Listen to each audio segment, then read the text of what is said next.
मस्त ज्या दिवशी असं मस्त हेअर वॉश केला ना, त्या दिवशी कसं वाटतं तुम्हीच मला सांगा. खूप हलकं वाटतं ना.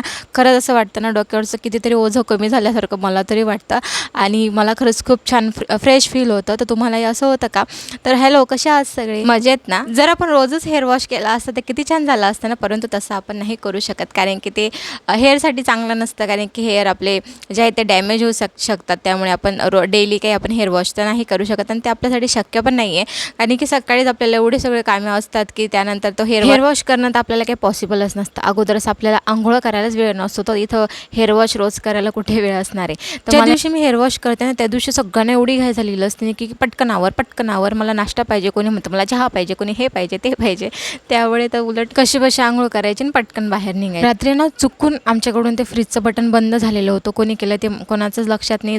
तो म्हणतोय तूने केलं असेल, कोणी म्हणते तू केलं असेल, म्हणजे एकमेकांवरच आरोप लावतात. परंतु खरं कोणी केलेलं आहे ते काय आम्हाला अजूनपर्यंत माहिती पडलेलं नाही आहे. तर त्याच्यामुळे काय झालं माहिती का, जे मी किचनजवळ जी मॅट ठेवते ना, ती पूर्णपणे ओली झालेली होती. मग सकाळी आधी उठल्या ते काम केलं मी. आंघोळ वगैरे अगोदर ना मी ती मॅट जी होती ती स्वच्छ धुवून टाकली, कारण की पूर्ण ओली झालेली होती. स्वच्छ घर वगैरे सुद्धा पुसून टाकलेलं होतं. त्या किचनमध्ये आल्याबरोबर मला ते दिसलेलं होतं. ते चांगलंही वाटत नाही ना. मग आता ते म्हणून मी आधी उठल्या ना ते काम अगोदर केलेलं होतं. म्हटलं ते सगळं स्वच्छ घर वगैरे पुसून घेतलं आणि त्यानंतर जी किचन मॅट होती ती पण स्वच्छ धुवून मी अगोदर पाणी गळण्यासाठी मी इकडे बाहेरच वॉशिंग एरियामध्येच तेला ठेवून दिलेलं होतं. म्हटलं चला आता नाश्त्याची तयारी करूयात. म्हटलं ढोकळा बनवायचा होता, कारण की खूप दिवसापासून अंशूच्या बापांनी आणून ठेवलेलं होतं. ते एक पाकिट आणून ठेवलेलं होतं.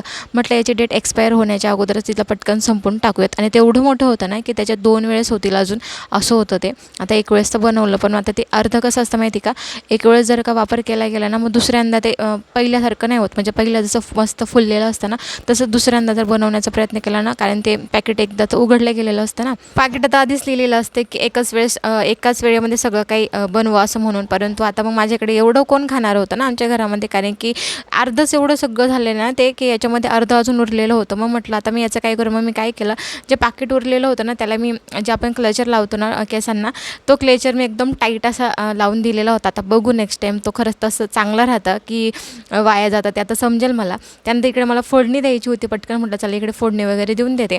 तुम्हालाही असं होतं की म्हणजे ऐन वेळेस आठवतं मला की अरे यार ही गोष्ट नाही आता घरामध्ये, म्हणजे माझं सगळं शिजवलं गेलेलं आहे, सगळं काय रेडी आहे आणि नंतर मला कळतं की कोथिंबीरच नाही आहे. मग आता काय करायचं. मग म्हटलं जाऊ दे आता, पटकन जशी तशी फोडणी दिली मी आणि मस्त तरी छानच लागले ते, कारण की ते रेडीमेड असल्यामुळे त्याच्यात चव वेगळीच लागते तिच्यावाली. आपण काहीच नाही टाकला ना तरीसुद्धा ते चविष्टच लागतं. पण तरी म्हटलं जाऊ दे आता. पण आपल्या मनात ते कसं असतं, एक असतं ना की अरे कोथिंबीर नाही आहे म्हटलं जाऊ दे आता. पटकन ते बनवलं मी आणि त्यानंतर मी जे किचन मॅट ज्या होत्या ना मी त्या धुवून ठेवलेलं होतं. काही बाथरूम मॅट पण होत्या त्यासुद्धा धुवून टाकलेलं होतं. म्हटलं चला त्याचं पाणी बऱ्यापैकी गळून गेलेलं होतं. म्हटलं चला आता वरती टेरेसवर जाऊन टाकून येते.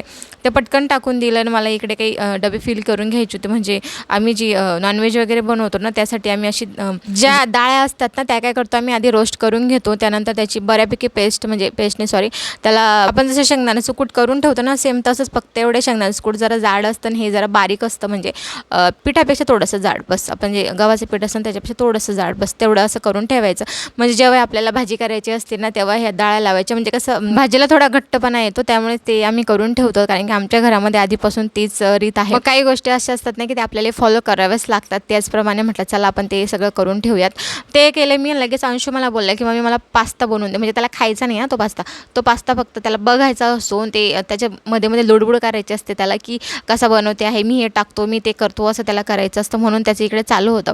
आणि खरंच जरी तुम्ही रेसिपी बघितली असेल ना, नसेल बघितली तर प्लीज बघा, कारण की खूप छान खरंच टेस्टी असा पास्ता झालेला होता. त्याला सुट्टी असली ना मग आपण त्याला मनाही नाही करू शकत. कसं असतं मग त्याचं लगेच मग मला मोबाईल द्या असं असतं त्याला. आणि मला त्याला अजिबात मोबाईल द्यायला आवडत नाही. बघतो तो, असं नाही की नाहीच बघतो तेवढं तरी ना. आता त्याचं एक्झामसुद्धा आहे, त्यामुळे म्हटलं याला काय खेळ लावू आता. म्हणून मी तो खरं तर पास्ता बनवायला घेतलेला होता. म्हटलं चला आता पास्ताच बनवून घेऊयात. आणि मी तुम्हाला मागच्या वेळेस सांगितलं, आणि खरं असं आहे बरं का, जी मी मागच्या वेळेस खरंच चुकून माझ्याकडून मॅगी मसाला टाकला गेला होता ना, आता तोच मॅगी मसाला टाकून मी आता मस्त अशी रेसिपी बनवलेली होती. खरंच खूप टेस्टी झालेली होती. असं अजिबातच नाही आहे की दुसरे कामं नसतात म्हणून हा काही टाईमपास करत बसते. नाही, मला भरपूर काही अजून कामे होते. म्हटलं मला तीसुद्धा करायची होती, पण याचं मध्ये चालू होते, एक तर मॅगी बनव नाही तर पास्ता बनव, मॅगी बनव नाही तर पास्ता बनव. म्हटलं चल बाबा आता पास्ताच बनवूयात. म्हटलं पास्ता बनवतेच आहे तर मग त्याचा एक थोडेसे चांगलाच बनवूयात ना मग, कारण की मागच्या वेळेस साधाच बनवला होता. म्हटलं आता जरा चांगला ट्राय करूयात म्हणून तो मी बनवला होता. त्यानंतर मी इकडे तो बनवून वगैरे घेतला. मला ना रेसिपीज बनवायला खूप जास्त आवडतं. मी जेव्हा पण एखादी रेसिपी बघते ना मला नेहमी असा विचार येतो की मी याच्यात जर मी हे टाकलं तर कसं लागेल, मी जर त्याच्यात ते टाकलं तर कसं लागेल. म्हणजे माझ्या मनामध्ये नेहमी हे विचार चालूच असतात. म्हणून मी असं काही ना काही बनवतच राहते. आणि आज मला जर एक गोष्टीची खंत होती की अंशूचे पप्पा आज घरी नव्हते. ते जर राहिले असते ना तर मज्जा आली असते, कारण की मग त्यांना पण मी ते खाऊ घातलं असतं. परंतु त्यांना ड्युटी होती म्हणून ते काही घरी नव्हते, म्हणून मी एकटीनेच तो फस्त केला. खरंच खूप छान झालेला होता. अजून एकदा सांगते मी, खरंच, कारण की तो खरंच खूप छान झालेलाच होता. आता जे काही मी एवढं सगळं बनवलं ना, त्याचा एवढा सगळा पसारा झालेला होता. म्हटलं चला आधी तो आवरून घेऊयात. आणि इकडे म्हणजे तो मी सगळं आवरून घेतला. त्यानंतर पास्ता बनवत असताना ना अर्धा टोमॅटो उरलेला होता. म्हटलं आता याला काय करू, तुम्ही खाऊन घेतला. म्हटलं जाऊ दे, आता फ्रीजमध्ये काही ठेवत नाही. तर मग मी पास्ता खायला घेतला. थोडा थंड झाला होता, पण ठीक आहे. म्हणजे अगोदर तुम्हाला खाताना दाखवलं होता ना मी, तर तो खाल्ला गेला होता माझा थोडाफार. म्हटलं जाऊ दे, आता आधी आवरून घेते, नंतर पूर्ण फस्त करते.